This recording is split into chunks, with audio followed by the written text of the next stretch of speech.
في ولد صغير كان مخبي سر كبير. قال لأبوه بهدوء: لو حصل حادثة النهاردة الحق الناس اللي جوه العربية، بس اوعى تقرب من العربية بعد ما تطلعهم لأن حياتك هتكون في خطر. وكمل وقال: وبالمناسبة ماتش النهاردة ميلان هتخسر 2-1 قدام كوريا. الأب اتفاجئ من كلام ابنه بس شاف الجدية في عينه فافتكر كل كلمة. وفعلا وهم رايحين المركز لقوا عربية مقلوبة على جنب الطريق. من غير تردد الراجل جري وأنقذ الناس اللي جواها، وقبل ما يخرج افتكر كلام ابنه: اوعى تقرب من العربية. بعد ما انقذهم رجع لورا بسرعة وفجأة العربية انفجرت. الراجل من غير ما يفكر رجع بسرعة وسحب الناس بعيد عن النار، بس هو نفسه اتصاب وطار على الأرض من قوة الانفجار. ما فهمش ازاي ابنه كان عارف كل ده، وفجأة أغمى عليه. صحي بعد 5 ساعات في المستشفى. الممرضة قالت له إنه كان فقد الوعي. الراجل اتنهد وبص على الساعة، لسه الماتش ما بدأش. جري على محل المراهنات وحط كل فلوسه على إن كوريا هتكسب ميلان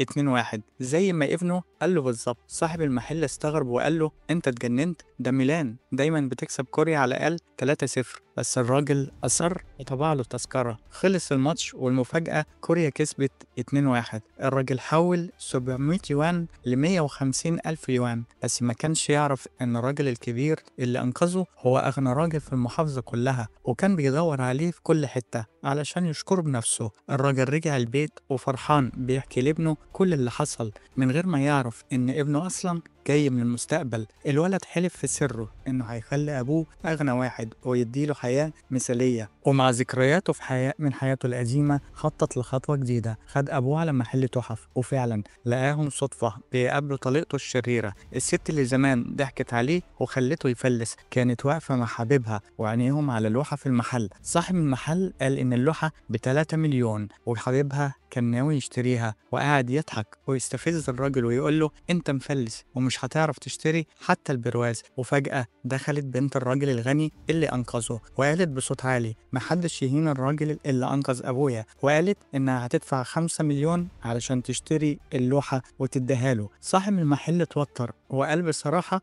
اللوحة دي تقليد وتمنها الحقيقي 100 ألف بس. الكل انسحب بس الراجل افتكر كلام ابنه، دفع 1500 يوان واشترى اللوحة اللي محدش عايزها. الناس ضحكت عليه وطليقته قالت له: انت اهبل، لكن الراجل اكتشف سر مرعب جوه اللوحة.